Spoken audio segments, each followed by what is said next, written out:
Hello everyone, welcome back to another episode of EMU CARDS. If you're new to the channel, like, subscribe, comment, get involved, email me at emucards@gmail.com, on Instagram, EMU CARDS, and then also on YouTube at EMU CARDS. Pretty simple, right? So I just want to do this video to kind of share the kind of like a personal story of how I got back into cards and how dangerous it could be. So I heard about it in January, February, and then got together with really close friends and looked at a collection that my dad had, because he owned a baseball shop from '89 to 1992, and even from that point on and pretty much into like the late '90s was still doing card shows and still heavily involved. So it was always involved in my life. So when this came about and kind of got back into it, it took over like a storm. It was a lot of fun. It was also a really good hobby to get into, with the pandemic and everything, nostalgic, getting back to the fruition things. Also kind of like, connecting with my dad, because my dad always tried to get me into it for years on end, and I just never really got into it. He, did like waves, the whole deal. But I also was really intrigued by the investment part of it, is that you can treat this as an investment. So both as a personal collection overall, and to make it into a personal investment, that became very appealing to me, because I pride myself at being very fiscally responsible, being good, and making smart decisions, and making money. It's nice to, my daughter wants to say hello. Hi.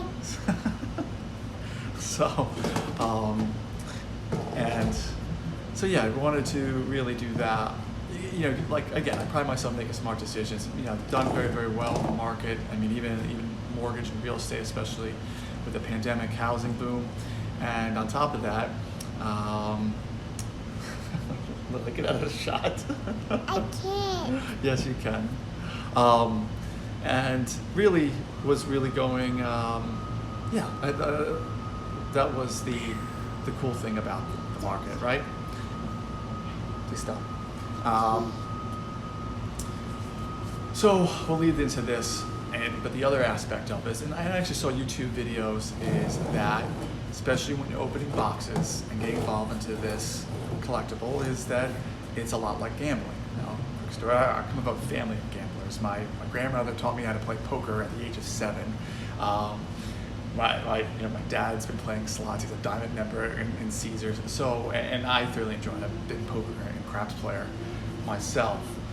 And so, I just got really heavily involved, and I accrued a crap load of debt. Now, the number I'm going to tell you is pretty staggering, but I got into $21,000 worth of credit card debt. I'm going to write that number down on my awesome whiteboard for you. So, $21,000. $21,000 in credit card debt.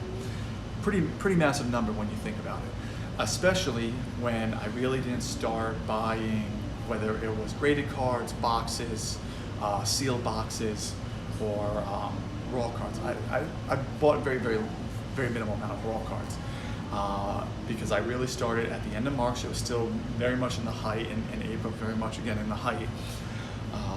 So from pretty much the end of March, I'd say probably the day would be March 23rd, until really where I kind of really had to get everything under control, until July 31st. So pretty recently, I accrued $21,000 of credit card debt. That doesn't include the amount of money that I spent, because I had pretty good liquidity and whatnot.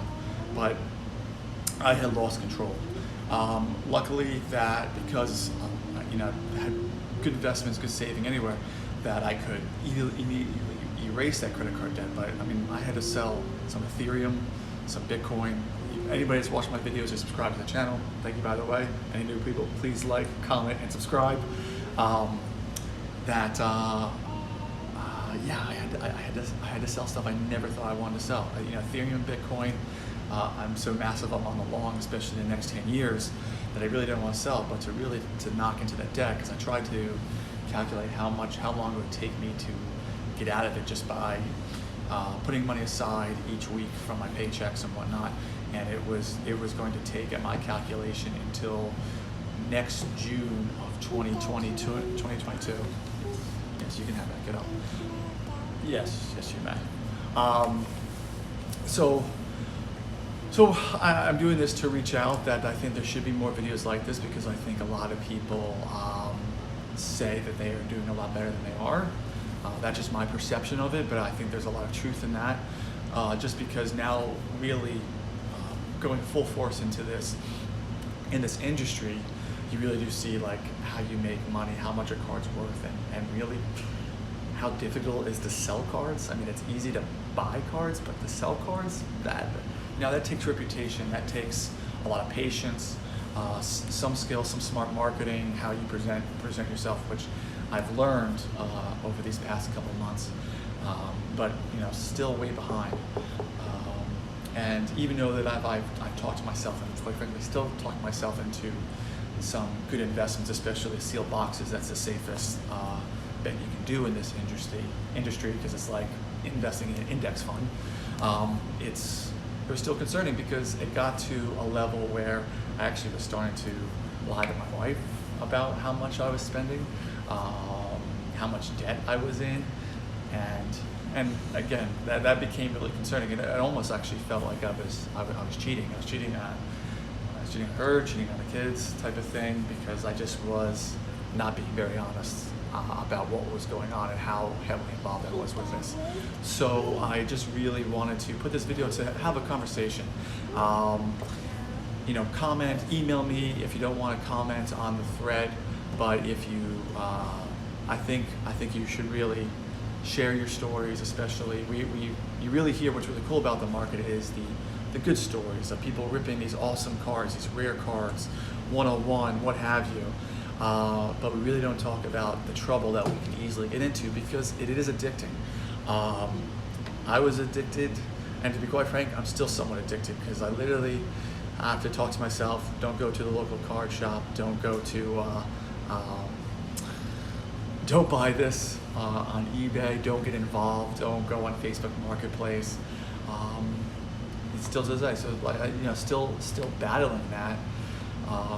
Because it is a lot of fun, and you don't think that collecting cards would be that crazy, but it has. $21,000 of credit card debt in the span of 4 months, just over 4 months. Really, it's kind of end like April to August, so really 4 months. So again, please like, please subscribe, please tell me what you guys think. We really have to share these type of stories to help each other out. We do a great job of promoting each other, really on Instagram, which has been a great part. But for, again, stories like where you go into credit card debt, you spend way much more money than you should, and you kind of lose control, that we should be talking about that with each other. So again, like, subscribe, comment, give those free loaded fingers a like on YouTube, subscribe. I'll talk to you guys soon. Take care. Bye.